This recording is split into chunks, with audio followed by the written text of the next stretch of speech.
Perkenalkan, nama saya Angelika Fiaska Tiofani, NPM 227555124 dari kelas 3D Akuntansi Perpajakan.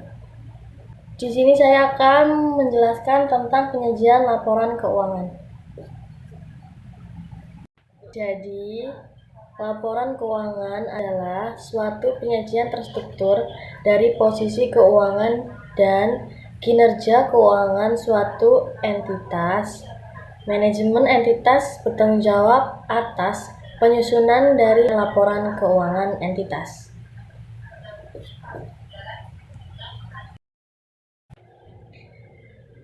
Ada beberapa tujuan laporan keuangan yang diantaranya terdiri dari yang pertama, memberikan informasi mengenai posisi keuangan. Yang kedua, memberikan informasi mengenai kinerja keuangan. Yang ketiga, memberikan informasi mengenai arus kas entitas. Dan tidak hanya tujuan laporan keuangan, terdapat juga pengguna laporan keuangan yang dimana meliputi investor, calon investor, pemberian pinjaman, karyawan, kreditur lainnya, pelanggan, pemerintahan, lembaga, dan masyarakat. Pengguna laporan keuangan tersebut memenuhi kebutuhan informasi yang berbeda. Di antaranya, yang pertama yaitu investor. Investor memerlukan laporan keuangan untuk menilai entitas dan kemampuan entitas, dan juga membayar dividen di masa mendatang. Investor dapat memutuskan untuk membeli ataupun menjual saham entitasnya. Yang kedua, laporan keuangan yang dibutuhkan untuk karyawan untuk kemampuan memberikan balas jasa, manfaat pensiun, dan kesempatan kerja. Yang ketiga, bagi pemberi pinjaman, laporan keuangan bertujuan untuk kemampuan membayar utang dan bunga yang akan mempengaruhi keputusan apakah akan memberikan pinjaman. Kemudian yang keempat, pemasok dan kreditur lainnya. Tujuan dari laporan keuangan bagi mereka adalah kemampuan entitas membayar liabilitasnya pada saat jatuh tempo. Yang kelima, pelanggan, yaitu kemampuan entitas menjamin kelangsungan hidupnya. Keenam, ada pemerintahan, laporan keuangan untuk menilai bagaimana alokasi sumber daya. Kemudian yang ketujuh, bagi masyarakat, laporan keuangan untuk menilai tren dan perkembangan kemakmuran entitas. Kemudian ada laporan keuangan yang wajib dibuat berdasarkan PSAK nomor 31, yang itu yang pertama, laporan posisi keuangan adalah laporan sistematis yang mengenai aktiva, utang, serta modal dari suatu perusahaan pada suatu periode tertentu tersebut. Dalam membuat laporan keuangan harus terdapat yang pertama, membuat judul laporan posisi keuangan. Kemudian yang kedua, informasi yang disajikan dapat ditambah. Yang ketiga, penyajian aset dan liabilitas sebagai klasifikasi terpisah. Yang kedua ada laporan laba rugi dan penghasilan komprehensif lain. Yaitu yang dimaksudkan dengan laporan laba rugi dan penghasilan komprehensif lain adalah laporan yang terdiri dari laba rugi tahun berjalan dengan penghasilan komprehensif lain. Laporan laba rugi komprehensif dan disajikan dengan dua cara, yaitu yang pertama satu laporan dan yang kedua adalah dengan dua laporan. Penghasilan komprehensif lain berisi pos-pos penghasilan dan beban yang tidak diakui dalam laba rugi sebagaimana diisyaratkan atau diizinkan oleh SAK. Penghasilan komprehensif disajikan dalam kelompok, yaitu yang pertama, tidak ada direklasifikasi lebih lanjut ke laba rugi. Kemudian yang kedua, akan direklasifikasi lebih lanjut ke laba rugi ketika kondisi tertentu dipenuhi.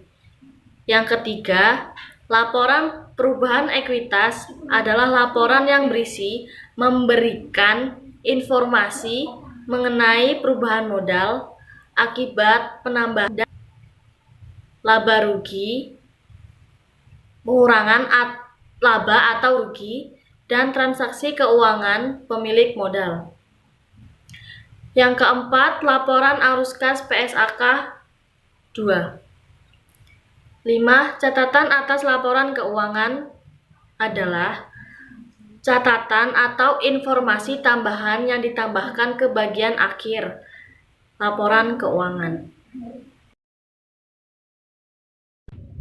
Selanjutnya ada karakteristik umum laporan keuangan. Pertama, penyajian secara wajar dan kepatuhan terhadap SAK terhadap 3 penyajian, yaitu entitas yang laporan keuangan telah patuh pada SAK membuat pernyataan eksplisit kepatuhan pada SAK. Kedua, entitas tidak dapat memperbaiki kebijakan akuntansi yang tidak tepat, baik dengan pengungkapan atau materi penjelasan. Yang ketiga, dalam keadaan yang sangat jarang, ketika manajemen menyimpulkan bahwa kepatuhan terhadap PSAK akan memberikan pemahaman yang salah, entitas memberikan pengungkapan. Yang kedua, dalam menyusun laporan keuangan, manajemen membuat penilaian terhadap kemampuan entitas dalam mempertahankan kelangsungan usaha.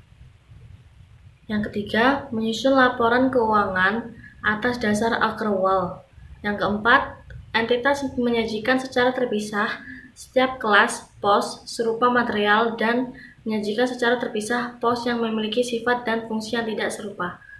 Yang kelima, frekuensi laporan secara tahunan, artinya jika periode lebih panjang atau lebih pendek dari 1 tahun harus diberikan pengungkapan. Yang keenam, penyajian dan klasifikasi harus konsisten kecuali terjadi perubahan data, apabila perubahan tersebut disyaratkan oleh suatu PSAK. Perubahan kebijakan akuntansi, penyajian kembali, retrospektif atau reklasifikasi. Yang pertama, entitas menyajikan laporan keuangan ketiga pada posisi awal periode terdekat sebelumnya sebagai tambahan pelapor keuangan komparatif minimum.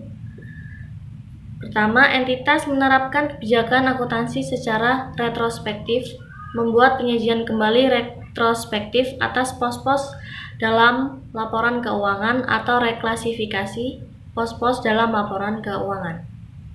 Yang B, penerapan retrospektif, penyajian kembali retrospektif atau reklasifikasi memiliki dampak material atas informasi dalam laporan posisi keuangan pada awal periode sebelumnya. Yang kedua, entitas menyajikan 3 laporan posisi keuangan pada akhir periode berjalan, pada akhir periode sebelumnya, dan pada awal periode. Yang ketiga, jika entitas merubah penyajian atau pengklasifikasian, entitas mengungkapkan sifat, jumlah, dan alasan reklasifikasi.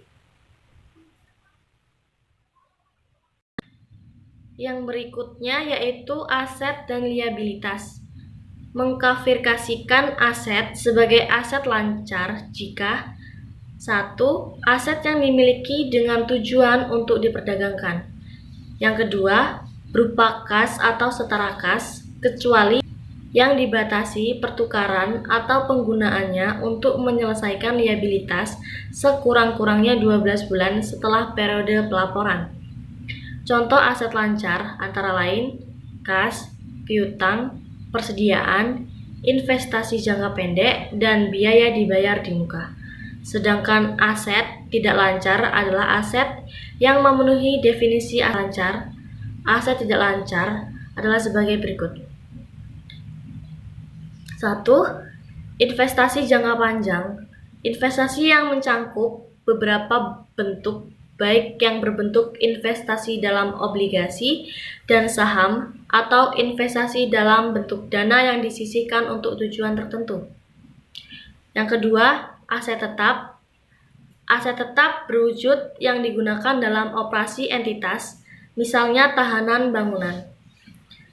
Yang ketiga, aset tidak berwujud. Aset tanpa wujud fisik yang bukan berbentuk instrumen keuangan, misalnya hak paten, hak cipta, goodwill. Dan yang keempat, aset lain yang bersifat tidak lancar, yaitu piutang jangka panjang dan biaya dibayar di muka jangka panjang.